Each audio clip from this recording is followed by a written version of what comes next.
What's going on, guys? Sam Adams here, and welcome to another episode of On the Topic Of. I hope this video finds you well, or at least I hope it finds you better than the majority of the Halo community right now. So for those that don't know exactly what's been going on, let me give you the general rundown of how everything has gone down.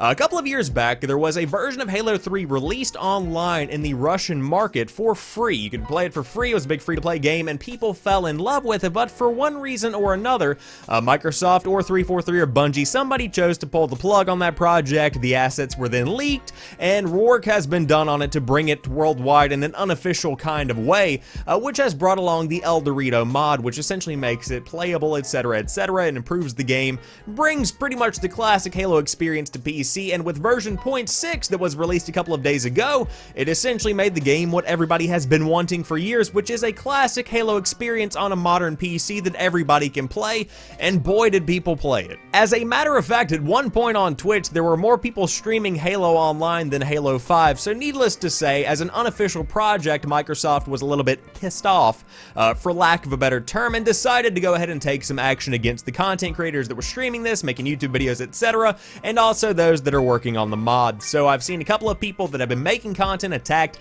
and their channels have been given a temporary ban, so to speak, and then on top of that, those that have been working on the ElDewrito mod specifically have been told to stop, cease and desist immediately, and it's been a really messy situation. Now, don't get me wrong, the guys that worked on the ElDewrito mod are still in a lot of trouble. There's no getting around that. It's kind of a messy situation because they used essentially Microsoft assets that are owned by Microsoft 100% for their own project. So that's a little bit of a, that's a copyright issue without a doubt. However, what we do have within this statement by 343 is the confirmation that these guys could very well be brought on to create a classic Halo experience on PC, and I wanted to tie this in to the idea of doing work for free. Whenever these guys started working on the Halo Online mod known as ElDewrito, they didn't have any kind of idea that this would take off the way that it has. They didn't have any kind of confirmation that it would be able to be played online. They didn't have any kind of confirmation that it would work, but what they did have was passion. They had drive. They had this vision of being able to play a classic kind of Halo experience on the modern PC, and with that drive and with that passion,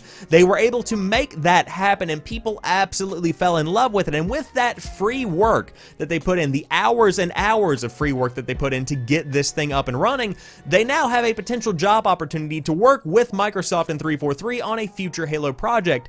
That is paying off if I've ever seen it. Now, like I said, this could go a very different direction. We could be seeing a huge lawsuit, we could be seeing some kind of fine, we could be seeing a lot of different things over the course of the next few weeks as more people get more information. However, we do know a couple of things. One, people are super interested in seeing another Halo game on their PC. Number two, the guys over on the ElDewrito mod have some skill that 343 and Microsoft have apparently acknowledged and are interested in. And number three, boy, don't mess with Microsoft when it comes to old assets for older games. So I hope you guys have enjoyed this video. If you did, drop me a like down below. If you are new here, I do upload new stuff throughout the week, as well as host a live morning show known as Caffeinate here, 7 a.m. Eastern time every single weekday morning. I would love to see you there. Of course, to keep up to date with all of the content that I make, you can follow me over on Twitter at PrettyChillGuy if you so desired. But as for right now, I want to thank you guys for watching this particular video. I will talk to you soon.